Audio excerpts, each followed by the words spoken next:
দর্শক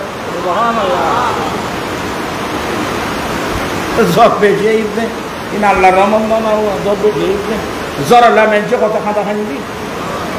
আচ্ছা ইনশাল্লাহ আমি শুধু কি বুঝাতে চাইব, আমি যেগুলো মামুল হয়ে গেল আমল চলতেছে মশহুর, সেটা ভুল হক শুদ্ধ হক, যেটা মামুল আছে মামুলের বিপরীত কথা বলতে গেলে এটা এভাবে হোসেন মাঠে ময়দানে বললে এটার উপর একটা কি সৃষ্টি হবে। এটা যদি আমরা আহলে সুন্নাত ওয়াল জামাতের ওলামা ইকরামদেরকে নিয়ে, যেমন বিজ্ঞ আলেম ওলামারা আছে, এদেরকে সাথে পরামর্শ করে হুজুর এটা কিভাবে সংশোধন করা যায়, তাহলে জিনিসটা করতে হবে ওখানে। আজকে এ ধরনের কথা মাথায় না আসলে আমাদের মুফতি সাহেবরা বলতে হতো না।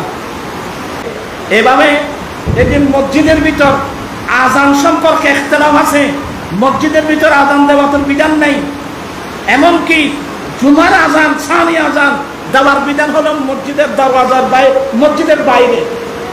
কিন্তু আমাদের দেশে আমল হয়ে গেছে কোথায়?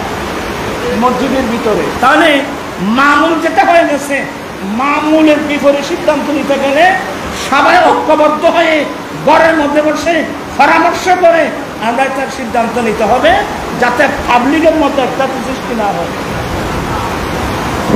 হয়। আমি ইনশাল্লাহ আরো অনেক আলোচনা আছে, আল্লাহ আমাদেরকে সমস্ত কথাগুলো বুঝার আমাদেরকে তৌফিক দান করুন, আমিন।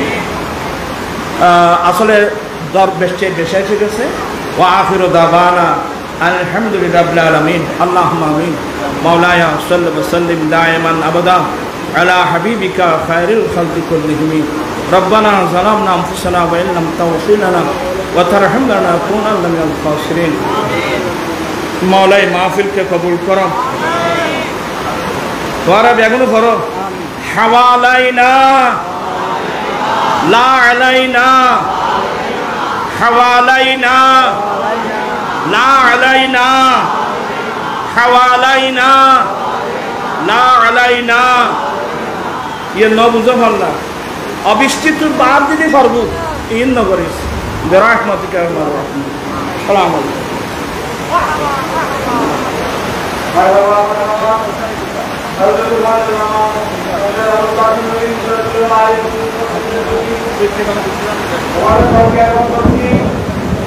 এই পর্যায়ে আপনাদের সম্মুখে